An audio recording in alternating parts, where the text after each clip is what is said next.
What's going on, everybody? Welcome back to TTB Ravens Media, bringing you Ravens content every single day. If you want to see that daily Ravens content, make sure the subscribe button down below. Hit the notification bell as well if you want to get notified every single time I upload a brand new video. Now, in this video today, I'm talking about none other than Mr. Patrick Queen. Let me know your thoughts and ideas in the comment section down below.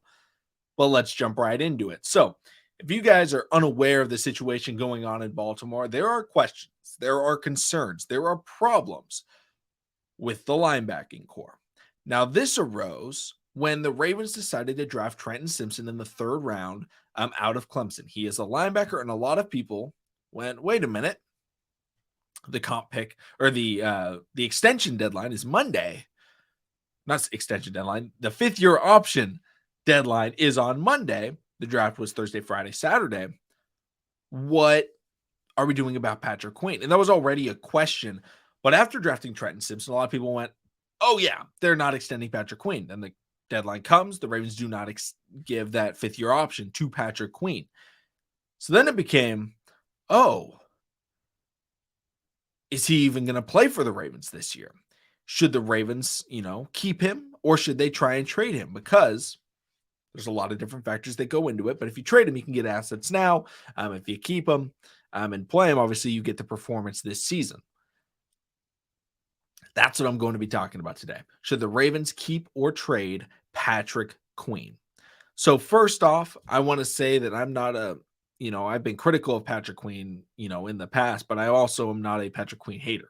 I do recognize the jumps that he made last year because he was drafted and he was forced into a Mike linebacker role, which is not what he did in college, which was not what he was expected to be very good at in the NFL. He was seen as a will linebacker, which if you don't know is a weak inside linebacker.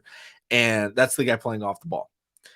So it was something where it's like, okay, we're going to see what he does. And we just kept trying. Okay, no. He's still our guy. He's still our guy. He's still our guy. The Ravens midway through last year were like, you know what?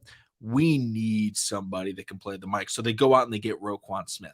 Right when they did that, there were concerns about whether or not Patrick Queen would be staying in Baltimore because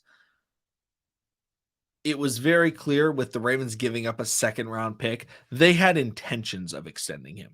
We knew he wanted a lot of money. Reports were saying he wanted around $20 million a year, which would be the highest ever paid to a linebacker. But it was like, okay, the Ravens are going to have to pay him. And if they do that, are they going to pay two linebackers? The assumption was no. But then Patrick Queen started playing with Roquan Smith, and he was great. And compared to what he was before, he drastically improved. He was able to be much more comfortable. He made more plays. He looked very good back in that will linebacker spot. And it was like, oh, wow. Maybe the Ravens should hold on to Patrick Queen because now that they have Roquan Smith and they eventually extended him for $100 million, 5 years, $20 million a year, maybe they keep that duo together and try and rock with something and pay Queen, a low-end salary. Nothing crazy, but nothing, too shabby. And keep that duo together. Because he played very well together. They played very well together. And maybe it was like, okay, they can come into year 4 and maybe use the fifth-year option and see what they can get out of him the next 2 years and see if they want to, keep that going with Patrick Queen. But instead, they draft a linebacker in Trenton Simpson. And if you haven't watched Trenton Simpson, if you don't know about his game, what is he? He's kind of a will linebacker, very fast, very athletic, still needs to work on some fundamentals. He's just a bullet everywhere, just trying to hit people as hard as he can, flies to the ball, attacks the ball, endless energy. And then you go, wait a minute, who does that sound like? That sounds like Patrick Queen.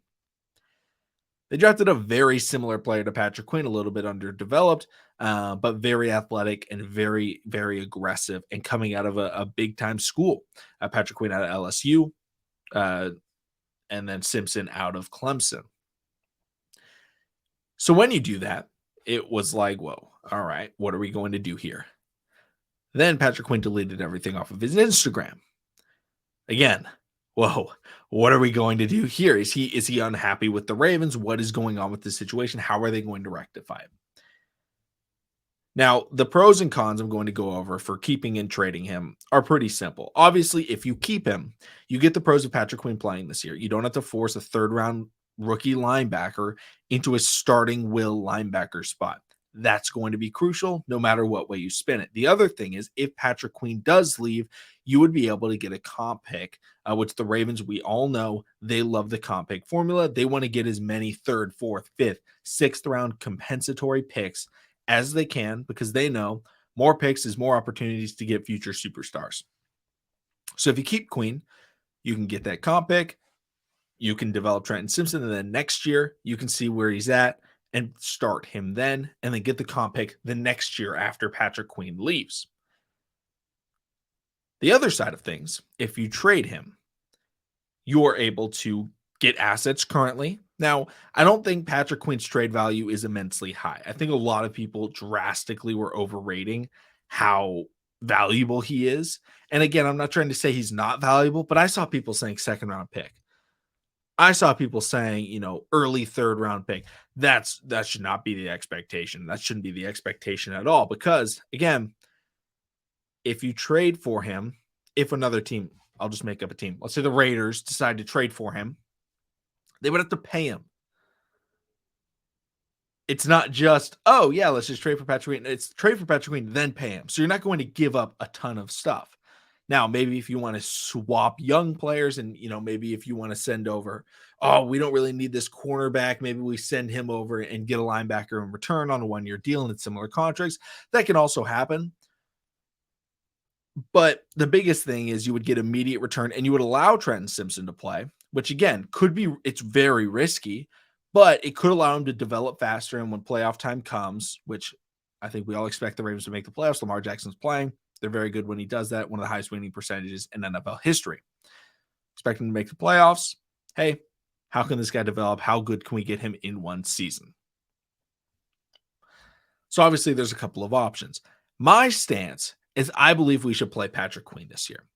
I think we should use Trenton Simpson as that Chuck Clark, that third linebacker, that third box safety. He's kind of a hybrid anyway, and keep him on the field a lot, but not have him being in just a critical role like Patrick Queen was on every single snap, because we need somebody right now. Like, we're trying to contend. I would much rather get a comp pick in 2 years than get a fourth or fifth rounder that we trade for.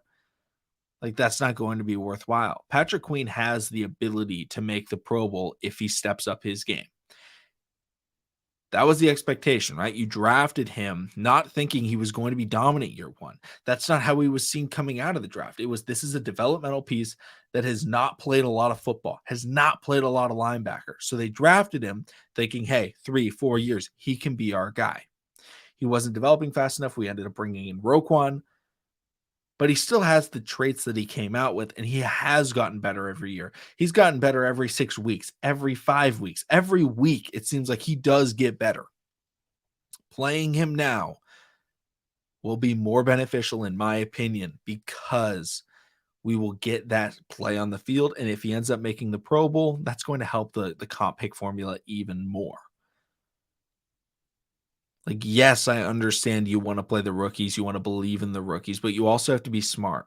If he walks, we're not getting nothing. A lot of people seem to think, oh, if this guy walks, it's useless. No.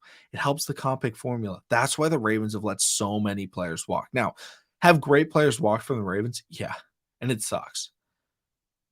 But at the same time, they haven't been locked into contracts. They haven't been, forced into doing these things. And they already have the replacement. He's going to be in the building. He's going to be learning. And Trenton Simpson is going to be getting better each and every week and making sure that if Patrick Queen leaves, or when Patrick Queen leaves, he will be ready to take over that spot. Do exactly what you did for Kyle Hamilton and Chuck Clark for Trenton Simpson and Patrick Queen. I think it was handled really well last season. I think they're going to do the same thing again. Let me know in the comment section down below your thoughts. Thank you, everybody, so much for watching. Subscribe for daily Ravens content, and I will see all of you again tomorrow.